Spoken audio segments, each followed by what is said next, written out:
Desəm ki, gəl Hasan verirsən mən günündə. 10 min pul versəm, gəl oğlunun toyunda 6 dənə meyxanaçı ilə meyxana deyəcəksən. Gəlməzsən? Yox. Qurtardıq da meyxanayı. Ay qardaş, ürəyim istəyirsən. Əziyyətim olub sənin üzərində nə qədər? Yox. Demir ki, zar pulsuz gəlib deyərəm. Toyunda gəlib iştirak eləyərəm. Bir əmisi kimi qulluğunda duraram orada. Heç oxumaram. Mən gələni qarşılayaram, gedəni yola salaram. Mən sənə orada meyxana dedirdim. Bir vəzifə götürərəm üzərimə də. Meyxana inşallah. Ay qardaş. Buradan sənin verilişindən, sənin efirindən söz verirəm. Meyxanadan mən uzaqlaşmışam. Meyxana demirəm artıq məclislərdə. Amma inşallah Allahın köməkliyi ilə Hasan Rəşad azad olar, onu da deyərəm.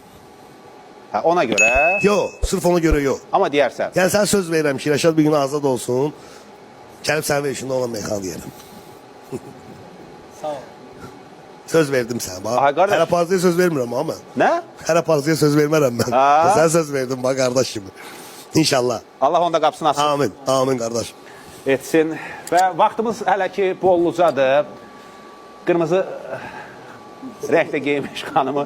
Siz də divan rəngdə geyinmişsiniz. Qara geyinin gələndə, qırmızı geyinin, sarı geyinin. Keçən dəfə yazıq tacir toyda mı geyinmişdi qırmızı şalvar? Bax, üstünə tökülüşdürdülər onu. Bir dəfə də Əlikram geyinmişdi qırmızı şalvar. Nə olar benim giyinəndə? Tacir bizim əmimizdir. Mən onu çox istəyirəm. Ona görə elə bildin, yenə dəyişməyib. Mən də sənət adamı, səhnə adamı geyinə bilər. Yəni bu səhnə adamıdır da, nə olar ki, geyinsin də. Nə pis ki yəni. Gəl dəfə qırmızı şalvar geyin gəl. Qabaq qırmızı kostyumlar var idi. Yadında da qabaq bardov qırmızı kostyumlar var idi. Geyinsə bax qırmızı Yox, heç eminə deyil. mikrofona danış. Gələn verilişə gələndə bir dənə qırmızı köynək geyim gələcəm bax. Köynək geyinmiş, şalvar geyin gəl. Geymə niyə ilişirlər? Elə qoy oxumağına desinlər də. Ay sağ ol. Valla. Geyinib də ürəyi istəyir qırmızı geyinir, indi sarı geyinir. Mən sənə bir söz deyim. Buyur. Sosial şəbəkələrdə Tacir Şahmalovun qınayan jurnalistlər var ha. Tacir olanda onlar bəlkə dünyaya gəlməmişdi.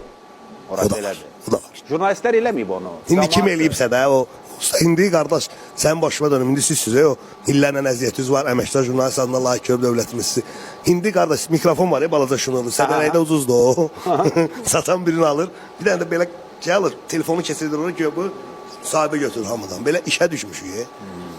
Tacir müəllim bayaq şirazından danışsın. Vallahi ondan danışın, işin yaradıcılığından danışın, bunun vurduğu möhürlərdən danışın.